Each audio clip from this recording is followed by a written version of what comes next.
की प्रश्नावली 1 के कुछ प्रश्न। तो इन प्रश्नों में आज कल हम आवर्ती जमा खाता के बारे में प्रश्नों को हल किए थे। आज हम सावधि जमा खाता के प्रश्नों को कैसे हल करेंगे उसके बारे में अध्ययन करेंगे। तो सावधि जमा खाता के प्रश्नों को बनाने से पहले आप लोगों को कुछ महत्वपूर्ण बातें हैं जो समझनी चाहिए। तो यहाँ पर इधर बाएं तरफ मैं लिखा हूँ, इसे बाद में आप स्क्रीनशॉट ले लीजिएगा, या पहले मैं अभी अगर 2 मिनट का समय दे दूँ तो आप अगर स्क्रीनशॉट ले सकते हैं तो ले लीजिए।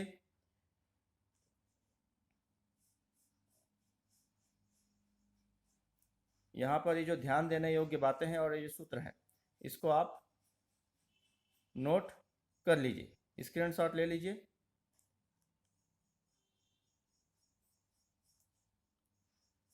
ये नीचे भी है कुछ, इसको भी आप स्क्रीनशॉट ले लीजिए। ये बहुत महत्वपूर्ण बातें हैं सावधि जमा खाता के प्रश्नों को बनाने के लिए। तो आप ले लिए होंगे स्क्रीनशॉट। अब इसके बाद मैं इसको आपको समझा रहा हूँ कि क्या है। देखिए, सावधि जमा खाता के प्रश्नों को हमको बनाने के लिए हम जो पिछले कक्षाओं में, कक्षा 8वीं में और कक्षा 9वीं में चक्रवृद्धि ब्याज के सवालों को जो बनाते हैं, तो यहाँ पर सावधि जमा खाता में चूंकि चक्रवृद्धि ब्याज लगता है, इसलिए चक्रवृद्धि ब्याज का सूत्र ही यहाँ पर उपयोग में आता है, जो कि आप पिछली कक्षाओं में पढ़ चुके हो। A बराबर P 1 धन R बटे 100 की घात T, ये एक चक्रवृद्धि मिश्रधन ज्ञात करने का सूत्र है। चक्रवृद्धि मिश्रधन A बराबर P 1 धन R बटे 100 की घात T, जहाँ पर A का मतलब होता है मिश्रधन, और यहाँ पर इस सावधि जमा खाता के प्रश्नों में यहाँ पर है परिपक्वता के पश्चात प्राप्त धन राशि। ए का मतलब यहाँ पर क्या है, परिपक्वता के पश्चात प्राप्त धन राशि, जिसको हम क्या कहते हैं, मिश्रधन भी कहते हैं। पी यहाँ पर क्या है, मूलधन, मतलब कोई भी व्यक्ति सावधि जमा खाता खोलने के लिए एक मुश्त कितना पैसा बैंक में जमा करता है, उसे हम क्या कहेंगे, पी मूलधन। आर है दर का प्रतिशत जो कि वार्षिक में रहेगा, और टी का समय जो कि किस में रहेगा, वर्ष में। तो ये आपको सूत्र चक्रवृद्धि मिश्रधन का आप कक्षा 8वीं और 9वीं में पढ़ चुके हो, तो इसके बारे में ज़्यादा डिटेल्स मैं नहीं बताऊंगा। तो A बराबर P 1 धन R बटे 100 की घात T, इस सूत्र को आपको, इसी सूत्र का उपयोग हमको सावधि जमा खाता के प्रश्नों को हल करने के लिए करना है। अब यहाँ पर ध्यान देने योग्य महत्वपूर्ण बातें क्या हैं, ये बहुत इंपॉर्टेंट चीज़ है, इसको आपको ध्यान देना है कि प्रश्न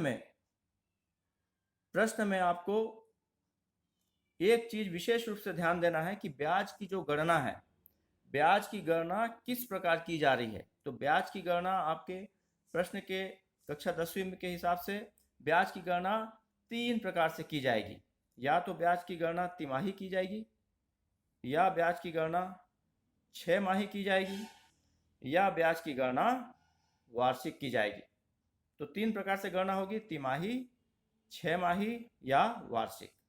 तो यहाँ पर हम ध्यान देंगे कि यदि प्रश्न को आपको कभी भी क्या करना है, शुरुआत से लेकर लास्ट तक, ये खाली मैं गणित की बात नहीं कर रहा हूँ, हर विषय में कि जो परीक्षा में प्रश्न आते हैं या पुस्तक में, आपके पाठ्य पुस्तक में जो प्रश्न रहते हैं, उसको शुरुआत से लेकर आखिरी तक बड़े ध्यान पूर्वक पढ़ना चाहिए।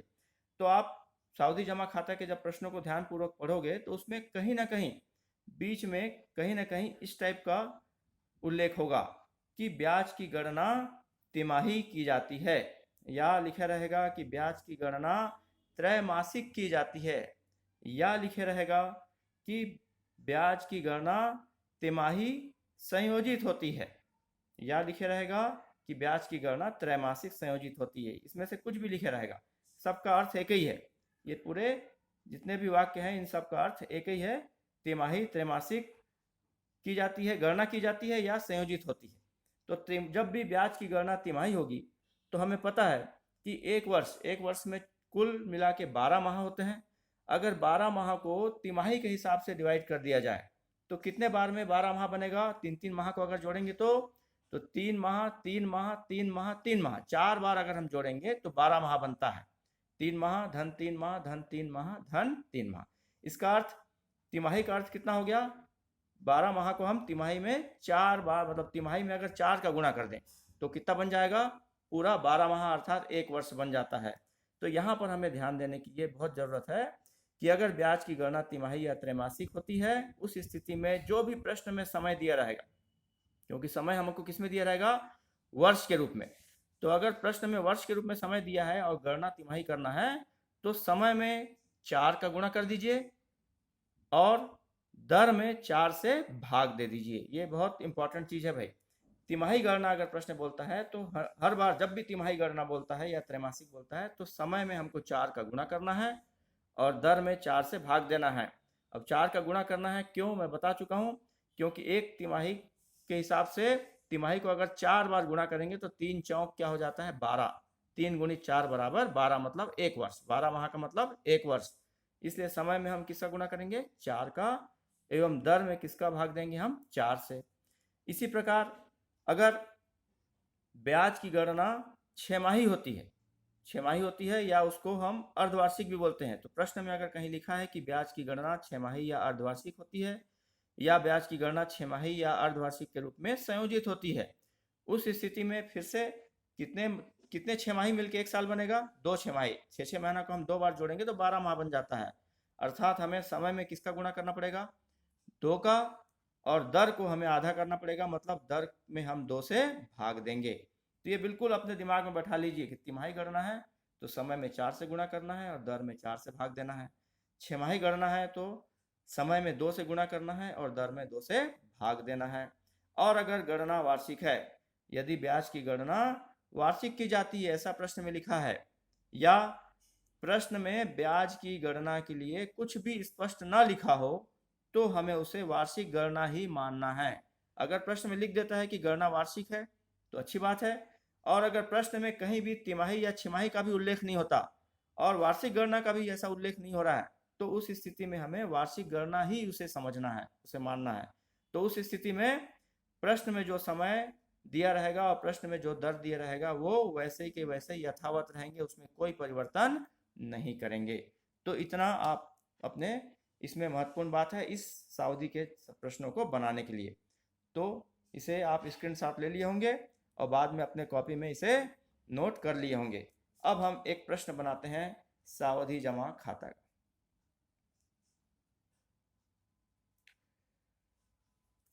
अध्याय इकाई 3 अध्याय 8 बैंकिंग एवं कराधान, प्रश्नावली 1 का यह प्रश्न क्रमांक 7 है, जो कि पृष्ठ क्रमांक 195 में है। आपको दिख रहा होगा यहाँ पे, तो मैं इसे थोड़ा सा और जूम कर देता हूँ ताकि आपको और अच्छे से नजर आए।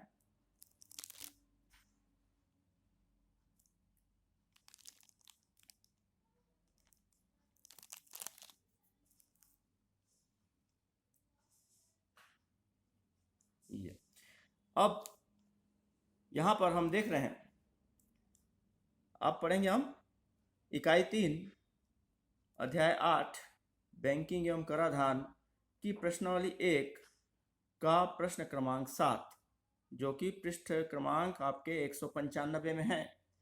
प्रश्न है, किशन इलाहाबाद बैंक में सावधि जमा के रूप में 20,000 रुपये 1 वर्ष के लिए 16% वार्षिक ब्याज की दर से जमा करता है। यदि ब्याज तिमाही संयोजित होता है तो परिपक्वता के पश्चात किशन को कितनी धनराशि प्राप्त होगी? तो देखिए, पूरा प्रश्न को बहुत ध्यान से मैं पढ़ा, आपको भी ऐसे ही पढ़ना है। अब यहाँ पर देखिए बिल्कुल स्पष्ट शब्द वाक्य आ गया कि यदि ब्याज तिमाही संयोजित होता है, तो इसी को हमको अब पकड़ के चलना है। ये बहुत ही इंपॉर्टेंट चीज है। यदि ब्याज तिमाही संयोजित होती है, ये बहुत बहुत बहुत ही इंपॉर्टेंट है। इसको अगर ध्यान नहीं दोगे तो आपका पूरा प्रश्न का हल गलत हो जाएगा। तो इसीलिए यहाँ पर इसको हमें बहुत स्पष्ट ध्यान देना है कि ब्याज की गणना सावधि जमा खाता के लिए किस प्रकार की जा रही है। तो यहाँ पर लिखा हुआ है, यदि ब्याज तिमाही संयोजित होता है, तो उस स्थिति में हमें अब देखेंगे यहाँ क्या है। तो यहाँ पर हम स्टार्ट करेंगे तो क्या लिखेंगे, अब दिया है। इसके बाद सरल है, आपको बस सूत्र याद रहना चाहिए और बन जाएगा। तो दिया है में क्या, किशन इलाहाबाद बैंक में सावधि जमा के रूप में 20,000 रुपये जमा करता है। मतलब 20,000 क्या है, मैं बताया था जितना पैसा वो जमा कर रहा है वो क्या कहलाएगा, मूलधन। तो यहाँ पर हम लिखेंगे क्या दिया है, मूलधन P बराबर 20,000 रुपये। इसके बाद दिया है समय 1 वर्ष, समय को हम क्या मान रहे हैं, T बराबर कितना दिया है, 1 वर्ष। और यहीं पर हमें मैं क्या बता था कि अगर तिमाही गणना या छिमाही गणना है तो हमारा यहाँ पर दर और समय दोनों बदलेगा। तो क्या करना है तिमाही गणना पे, तिमाही गणना में हमें समय में 4 का गुणा करना है, अर्थात क्या हो जाएगा, 1 वर्ष है मतलब 1 गुणित 4। इसका अर्थ हमें क्या मिल रहा है, यहाँ पर कितना तिमाही मिल गया, 4 एकम 4 तिमाही। अब यहाँ पर तिमाही लिखोगे, अब वर्ष नहीं लिखना है। अब ये किसमें बदल गया, 4 तिमाही। और दर आर बराबर कितना दिया है, 16%। तो 16% क्या दिया है यहाँ पर प्रश्न में, वार्षिक, 16% वार्षिक। इसको हमको तिमाही में बदलना है तो मैं क्या बताया था, समय को 4 से गुणा करना है तो दर को 4 से भाग देना है। तो हो जाएगा 16/4 और भाग दिए कितना आ गया, 4 एकम 4, 4 चौक 16, अर्थात कितना, 4%। इसको भी क्या लिखोगे, तिमाही। और इसके बाद जो ज्ञात करना है, परिपक्वता के पश्चात किशन को कितनी धनराशि प्राप्त होगी, तो यहाँ पर हम लिखेंगे परिपक्वता पश्चात प्राप्त धनराशि, जो कि हम क्या मानते हैं, ए बराबर ज्ञात करना है। ए बराबर क्या हो जाएगा, ज्ञात करना है। ठीक है, अब ये पूरा लिख लिया। अब इसके बाद केवल आपको सूत्र लगाना है और हल करना है। तो आपको सूत्र क्या मालूम है, चूंकि ए बराबर क्या होता है, P कोष्टक में 1 धन R/100 की घात T। अब इसमें रखते जाओ, मान आपको सब पता है। तो बराबर P कितना है, 20,000, 20,000 हो गया, गुणित 1 धन R कितना आया था अब यहाँ पर, 4%। पहले वाला प्रश्न में दिया उसको नहीं, हम जो बाद में लाए हैं उसको लिखना है। तो R हो गया यहाँ पर 4/100 की घात T यहाँ पर कितना है, वो भी 4 तिमाही है, मतलब क्या आ जाएगा, 4। अब इसे हल करते हैं। तो यहाँ पर हम सबसे पहले कोष्टक के अंदर देखेंगे। कोष्टक के अंदर अगर यहाँ पर जो बटे में दिया हुआ है उसके अगर कटता है एक संख्या से तो उसे काट सकते हैं। तो इसमें हम 4 से भाग दे सकते हैं दोनों में। तो 4 एकम 4, यहाँ पर आ रहा है 4 दूनी 8, हासिल बचा 2, बन गया 20। तो 4 पंचे 20। तो यहाँ पर एक बार आप इसको फिर से लिख रहा हूँ मैं। तो ये हो गया 20,000, कोष्टक में हो गया 1 धन, अब 1/25 की घात 4। फिर से अभी हम कोष्टक ही हल करेंगे। तो ये हो जाएगा 20,000, कोष्टक में यहाँ परिमेय संख्याओं का बीच में धन का चिन्ह है, तो इसको जब भी परिमेय संख्याओं को जोड़ना घटाना रहता है तो लघुत्तम निकालना पड़ता है। तो लघुत्तम आ गया 25। यहाँ पर 1 से 25 को भाग देंगे, 25 बाहर ही जाएगा। 25 का भाग गुणा 1 से करेंगे तो 25 एकम 25 धन, 25 से 25 को भाग देंगे तो 25 एकम 25 और 1 का भाग 1 का गुणा 1 से 25 एकम 25 और 1 एकम 1 की घात 4।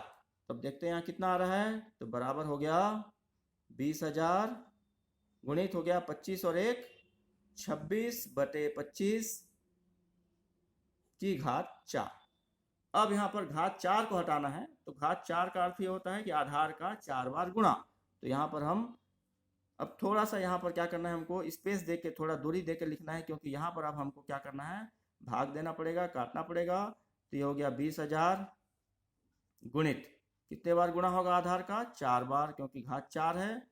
तो 26/25 गुणित 26/25 गुणित 26/25 और गुणित 26/25। अब इसमें हमको भाग देना है। तो भाग देने के लिए अगर आपको 25 का पहाड़ा आता है तो बहुत अच्छी बात है, और नहीं तो फिर 5 से भी हम इसे भाग दे सकते हैं। मैं सीधा इधर 25 का पहाड़ा पढ़ रहा हूँ, 25 एकम 25, और इधर आ रहा है 25 आठे पहले 200, और उसके बाद 25 शून्यम शून्य, 25 शून्यम शून्य। 5 से भी आप दे सकते थे, लेकिन उसमें टाइम लगता है। आप लोग को पहाड़ा क्योंकि 10वीं में पहुंच चुके हो तो याद रहना चाहिए। फिर से 25 से भाग इसमें चल जा सकता है, तो 25 एकम 25, इधर जाएगा 80 है तो 25 तिया 75, हासिल बचा 5, बन गया 50, तो 25 दूनी 50। अब ऊपर के अंकों में किसी में भी इकाई में 5 नहीं है, मतलब ये अब ना 5 से भाग जाएगा ना 25 से। अब हमें क्या करना है, केवल अब आपको इन ऊपर जितने अंश में लिख दिए गए हैं अंक उनको गुणा करना है और हर के अंक को गुणा करना है। तो यहाँ पर आपको 32 गुणित 26 गुणित 26, 26 गुणित 26 आपको मतलब 26 का वर्ग, ये आपको पता होना चाहिए कितना होता है। 26 गुणित 26 करने से 676 आएगा, और यहाँ भी 26 गुणित 26 करने से कितना आ गया, 676 बटे 25 गुणित 25, मतलब 25 का वर्ग होता है 625। ठीक है, तो यहाँ पर हमें अब फिर से किसको किसको गुणा करना है, 676 गुणित 676 गुणित 32। तो इसको अगर गुणा करेंगे तो इसका गुणा करके आप लोग देख लोगे, कक्षा 10वीं पहुंच चुके हो इसलिए मैं गुणा करके नहीं बताऊंगा, क्योंकि ये आप लोगों को पता होना चाहिए। तो 676 गुणित 676 गुणित 32 करने पर हमें मिलता है 1,46,23,232, इतना मिलेगा। और बटे कितना आ गया, 625 बराबर। अब हमें क्या करना है, 1,46,23,232 में 625 से भाग देना है। भाग की संक्रिया भी आपको आनी चाहिए, कक्षा 10वीं में है। तो जब इसको भाग दोगे 625 से तो आपको मिलेगा 23,397.17, और चूंकि ये हमारा परिपक्वता के पश्चात प्राप्त राशि है तो ये किसमें आएगी, रुपए में। तो ये हमारा उत्तर आ गया। तो इस तरीके से हम सावधि जमा खाता के प्रश्नों को बनाएंगे। अगर ब्याज की गणना तिमाही होगी तो तिमाही के हिसाब से, छमाही होगी तो छमाही के हिसाब से, और अंत में जब हमको उत्तर यहाँ पर लिखना पड़ेगा तो यहाँ पर हम क्या लिखेंगे, अतः किशन